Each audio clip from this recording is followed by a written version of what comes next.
Assalamualaikum dan salam sejahtera kepada murid-murid tingkatan 2. Okay, hari ini cikgu akan ajar kamu pendidikan kesihatan. Siapa yang ada buku teks, kamu boleh buka buku teks pendidikan jasmani dan kesihatan ni tahun 2, buka muka surat 140.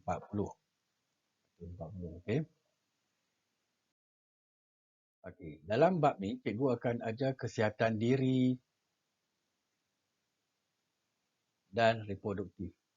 Okay, standard pembelajaran dia. Standard pembelajaran ni apa yang perlu kita belajar. Cikgu akan cerita kepada kamu maksud identiti seksual, kemudian maksud orientasi seksual, nanti cikgu ceritalah dengan lebih panjang. Kemudian cara untuk menangani kecelaruan identiti seksual dan orientasi seksual.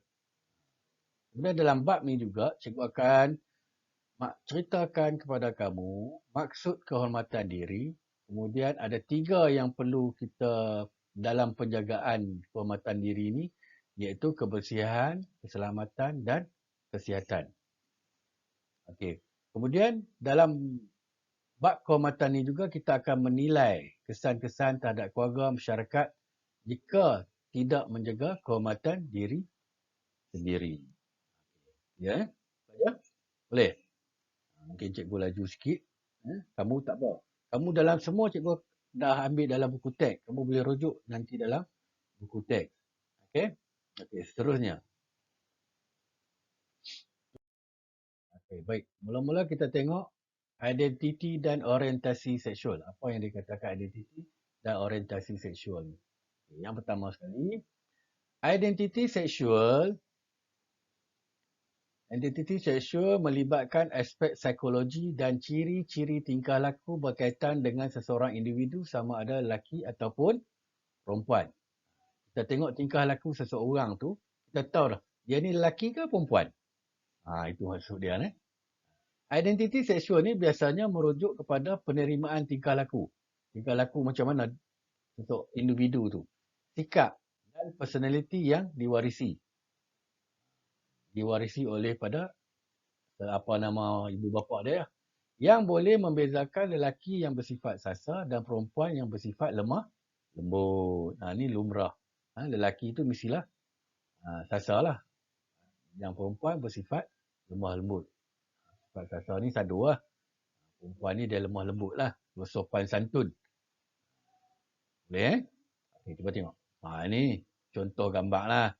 Contoh lelaki berbadan sasar. Kalau perempuan pula, dia ayu lah. Perempuan santun. Lemah lembut. Itu untuk bagi perempuan. Kemudian kita tengok pula orientasi seksual.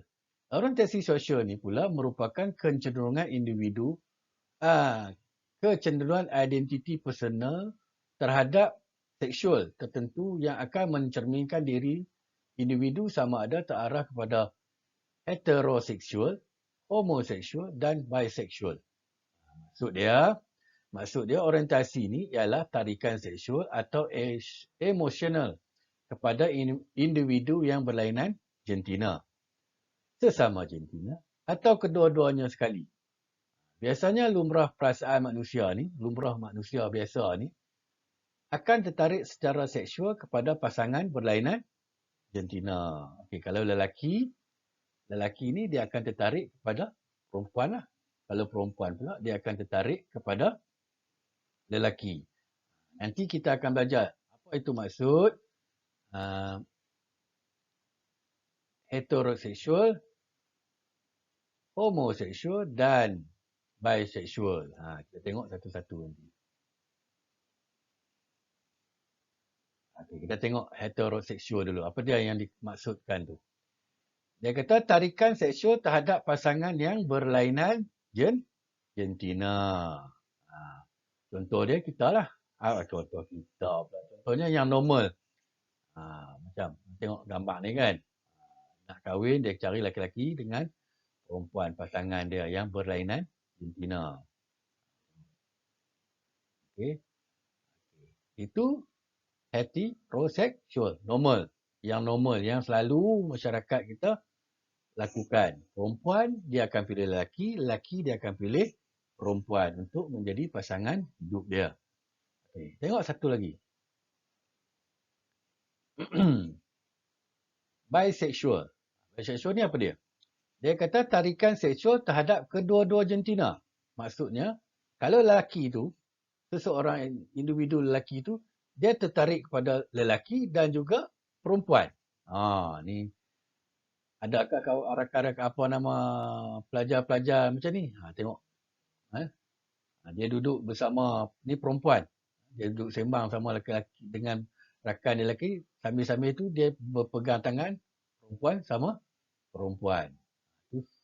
Ni pun sama. Ni lelaki pula. Dia perempuan dia suka, lelaki pun dia suka. Itu dipanggil bisexual. Okay, yang ketiga pula ialah homosexual. Apa yang dikatakan homosexual ni? Homosexual ni tarikan seksual terhadap jantina yang sama. Lelaki dengan lelaki, perempuan dengan perempuan. Dia panggil homosexual. Kalau nampak ni lah. Okey, baik. Harap kita pilih yang pertama tadilah. Normalnya. Tapi itulah yang kita kata kita nak belajar. Apa yang dipanggil kecelaruan tu nanti. Okey. Setiap individu mempunyai orientasi seksual masing-masing. Biasanya, setiap individu akan tertarik secara seksual terhadap pasangan berlainan jantina. Macam juga cakap tadilah. Okay. Lelaki suka perempuan, perempuan suka lelaki. Seseorang remaja akan menyimpan perasaan terhadap seseorang dan mungkin bertindak mengikut perasaan tersebut. Mana kata umur kamu ni dah 13, 14. Dah mula pandai lah tentang memilih pasangan. Memilih pasangan. Lelaki, dia tengok seorang perempuan, dia rasa seronok, dia rasa gembira. Macam tu juga perempuan, bila dia tengok seseorang lelaki, dia rasa macam mana, dia ada rasa perasaan kasih sayang. Itu yang dimaksudkan. Baik. Tengok gambar. Okey, ini normal. Lelaki pilih seorang perempuan untuk dijadikan teman hidup dia. Itu normal. Boleh belajar setakat tu? Ataupun cikgu laju? Kan? Tak apa, kamu jangan ni, kamu boleh tengok dalam buku kamu. Dalam buku kamu ada cerita. Dia bacalah. Ni cikgu buat ringkasan saja dalam ni. Tapi cikgu ambil semuanya dalam buku teks. Okey, kita tengok kecelaruan identiti seksual. Muka surat 144. Apa yang dikatakan? Okey, langkah-langkah untuk menangani kecelaruan identiti dan orientasi seksual dalam kalangan remaja masa kini. Okey, tengok. Dia kata langkah-langkah ni kita mengelakkan cara hidup yang tidak baik. Seperti suka berfoya-foya. Selain itu, mereka juga perlu bergaul bersama rakan-rakan ke arah positif dan mengelakkan daripada terjebak dengan rakan-rakan yang tidak berakhlak. Mereka juga boleh mengelak daripada menggunakan media sosial untuk perkara-perkara yang negatif. Okey, kita sini kita kadang-kadang kita celaru. Identiti kita ni macam mana? Kan? Tapi yang mana yang dah tahu kata identiti dia ni lelaki ke perempuan, senanglah. Okey. Cara elak dia, cikgu cerita dah tadi. Kita cara hidup kita baik.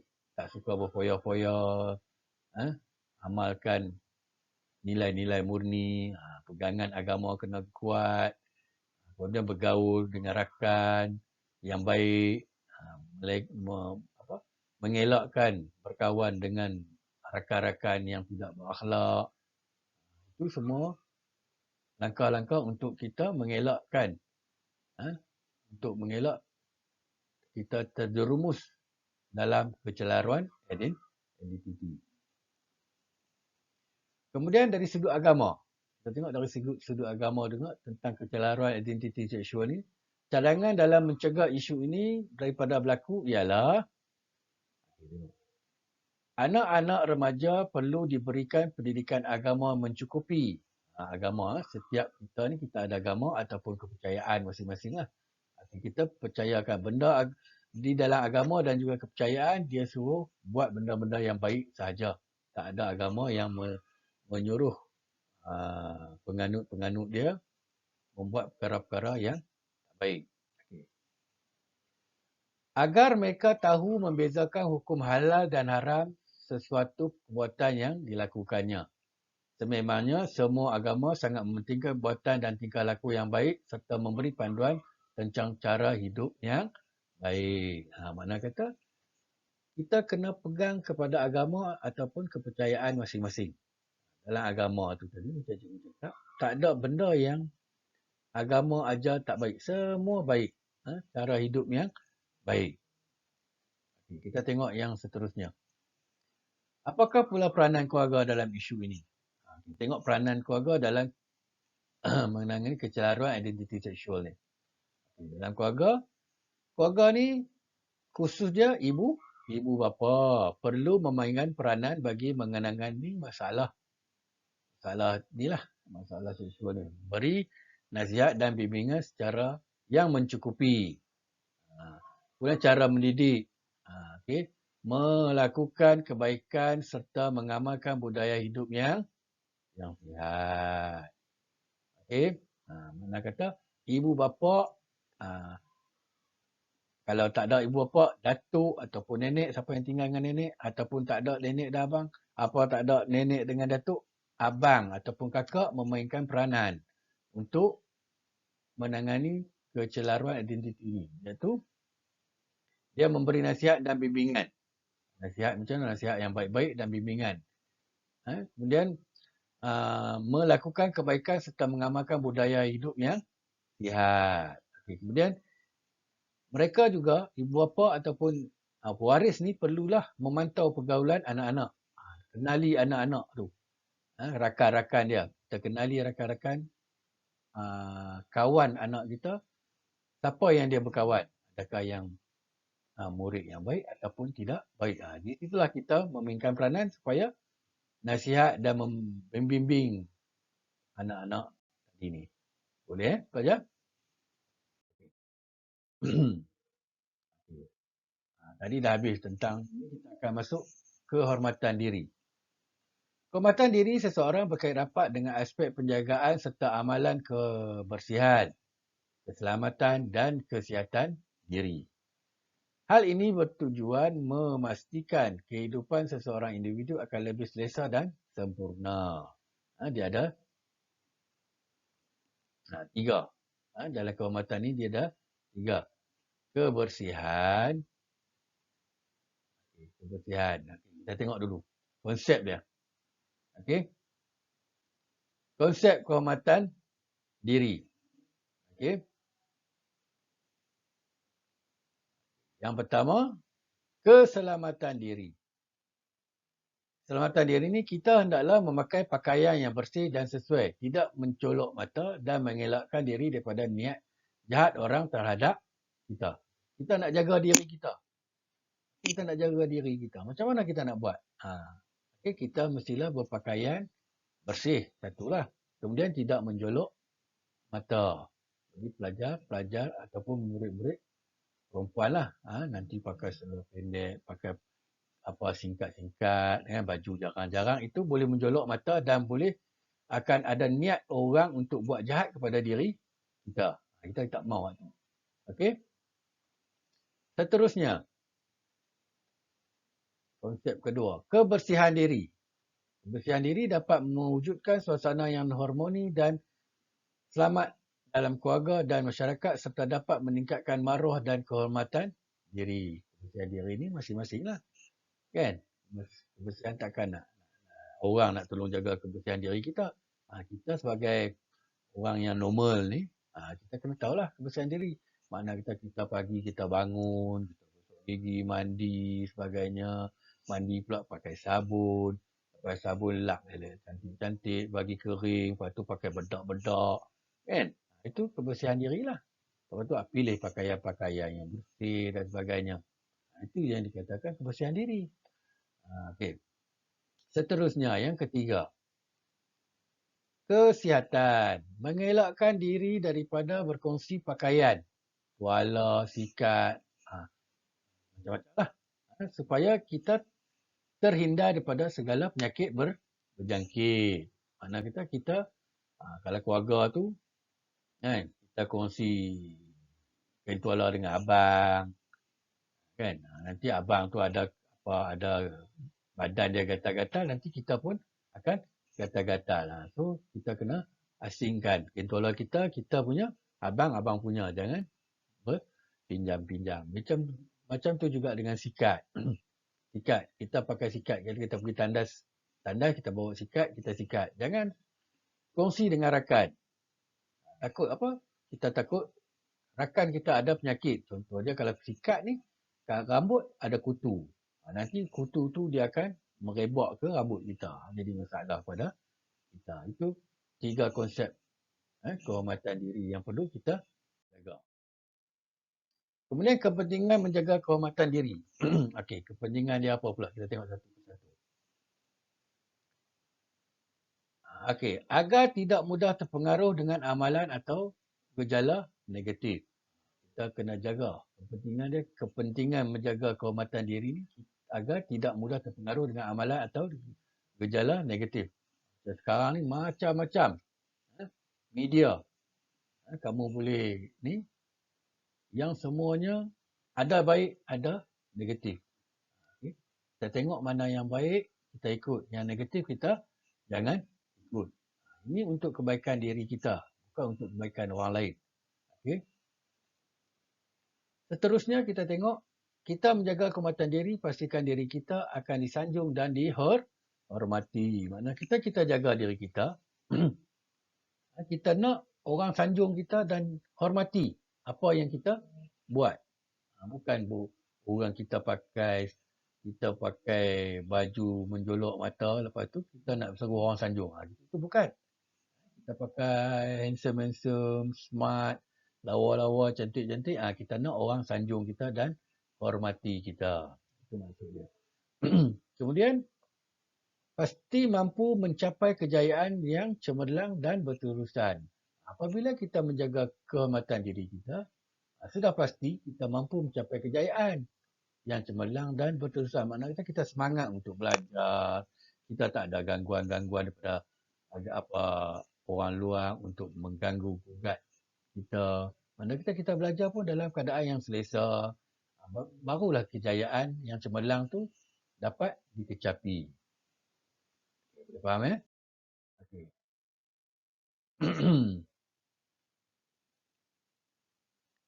Okey. Kesan tidak menjaga kehormatan diri. Tengok kesan tidak menjaga kehormatan diri. Kesan-kesan dia apa? Yang pertama, pasti akan merasa masa depan gelap dan menjejaskan pembelajaran mereka. Mereka turut menanggung malu kerana maruah imej diri dan nama baik tercemar. Kalau kita tak jaga maruah diri kita, tak jaga kita punya tingkah laku dan sebagainya, pelajaran kita akan merosot lah. Bila merosot, masa depan kita pun akan gelap. Kita terpaksa menanggung malu. Malu sebab apa? Malu atas perbuatan tidak menjaga kehormatan diri kita. Maruah, imej, nama baik kita pun tercemar. Orang cakap, dia ni lah dulu macam ni kan. Benda-benda tak baik. Kita tak mau benda tu. Kita nak, tu kesan-kesan dia tu. Kehormatan diri ni, kita kena jaga kehormatan diri kita. Kemudian, bukan saja melibatkan diri sendiri, namun keluarga turut mendapat malu. Kerana maruah mereka tercemar dan terjejas. Keluarga, bukan keluarga saja tau. Kalau kita kehormatan diri kita tidak jaga, keseluruhan komuniti, masyarakat kita pun akan turut malu. Orang kata, tu kampung tu ada seorang budak tu macam ni. Itu, satu kampung pun dia cerita. Bukan setakat keluarga. Keluarga telah lah yang dekat-dekat dengan kita. Dengan kampungnya, nanti dalam masuk dalam surat abad, dia akan tulis tu. Kedah. Gurun. Gurun tu. Gurun. Seorang pelajar gini. Kita tak mahu macam tu. kita nak masuk dalam Kaabah ataupun orang menceritakan tentang diri kita ni, tentang kebaikan-kebaikan yang kita buat. Kita tak mau keburukan kita ni orang cakap. Okay. Dan seterusnya, akan merasa kurang selesa atau tidak bergaul. Selain itu, mereka akan dipulau oleh masyarakat setempat atau sukar meminta bantuan. Mereka juga akan dipandang serong dan dianggap negatif. Kesan dia itulah. Bila dah jadi macam tu, dah riuh satu kampung dan sebagainya, keluarga tersebut pun akan dipulau oleh masyarakat di pulau ni, diasingkan lah. Okay. Orang tak mau bercampur dengan keluarga kita. Keluarga yang tidak menjaga kehormatan diri tu. Kita nak minta bantuan ke apa, jadi susah. Itu kesan-kesan kehormatan diri. Okay. Baik murid, cikgu rasa itu saja sampai di untuk bab ni, sebab semua nota-nota yang cikgu ambil ni semuanya daripada buku teks. Okay, buku teks. Cuma cikgu ringkaskan sajalah untuk memendekkan masa kita. Okey, baik. Untuk bab ni, okay, untuk latihan pengukuhan, murid-murid dikendaki membuka halaman 148. 148. Okey. 148. Kalau kamu dapat tengok. Okey. Dalam buku teks tulisan 2 ya. Murid-murid dikendaki menulis dan menjawab soalan dalam buku nota pendidikan jasmani dan kesihatan. Ini nota. Nota. Kamu kalau kamu ni kamu tengok soalan 148, kamu boleh buat, kamu tik saja. Kemudian terangkan beserta contoh dalam buku teks. Kamu boleh buka buku teks, semak balik. Kalau video cikgu ni laju, kamu boleh buka balik buku teks. Buka buku teks muka surat 40, kamu baca balik. Baik. Sekian saja, cikgu harap kamu dapat banyak tentang kesihatan diri reproduktif ni. Okey. Cikgu harap kita dapat berjumpa di lain masa. Assalamualaikum warahmatullahi wabarakatuh.